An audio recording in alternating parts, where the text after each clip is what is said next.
I also would like to acknowledge the traditional owners of the land on which we meet and pay my respects to their elders past, present and emerging.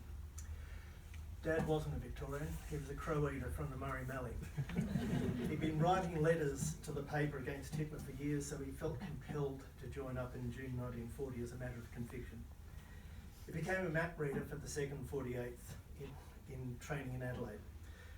After training and shipping off to North Africa, he found himself transferred from his battalion and all his mates to be a surveyor and a map maker for the AIF HQ, and did a lot of driving around Libya, and then eventually found himself on a boat to Athens.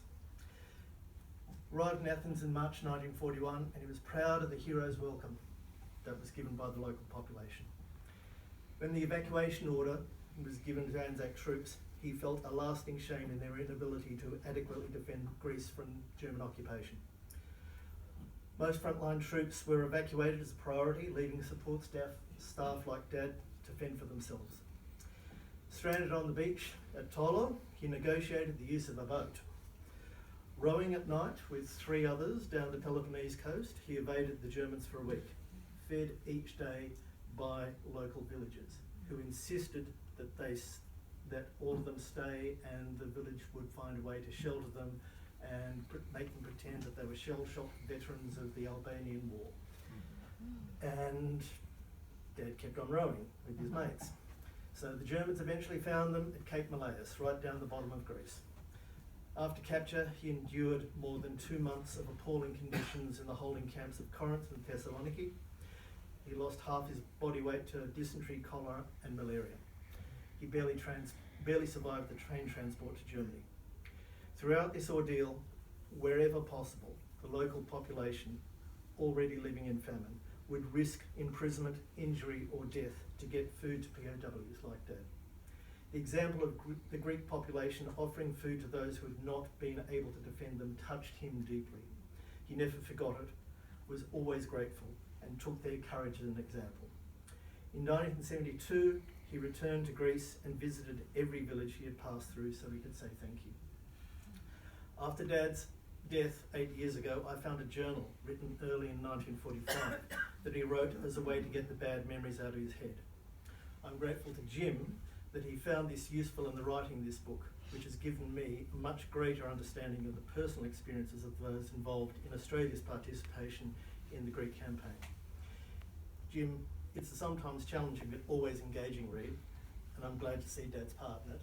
And Dad always told me, remember the Greeks. Thank you.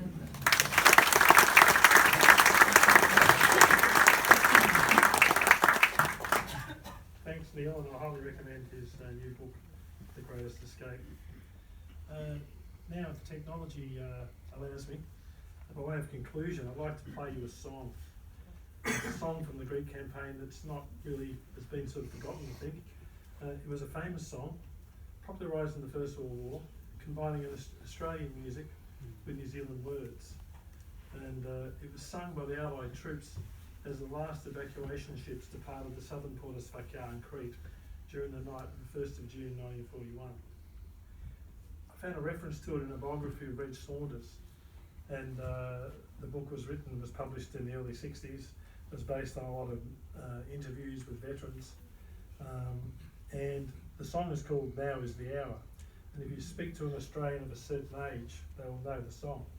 It became quite popular after the war as well, sung by Bing Crosby and Vera Lynn, but it was well known in Australia before the war. It was sung as New Zealand troops left New Zealand, and it just moved me to hear what was this song. Having listened to it, it does, I believe, capture the emotion of the moment. The moment that would have occurred in Kalamata, the beaches surrounding Athens, and finally at Sfakia, the last port. As those departing soldiers sang to those left behind on the beach, with the ones on the beach joining in a very sad chorus in the middle of the night. It is a song of remembrance, just as relevant today as it was all those years ago as the Allied campaign in Greece drew to a close. It's the first time I've been able to play this song at a commemorative event, But once you hear it, I think you'll agree with me, and I've been talking to some people in the audience, I think this would be more than appropriate to become a regular part of Greek campaign commemorations. So if the technology allows me, we'll be able to.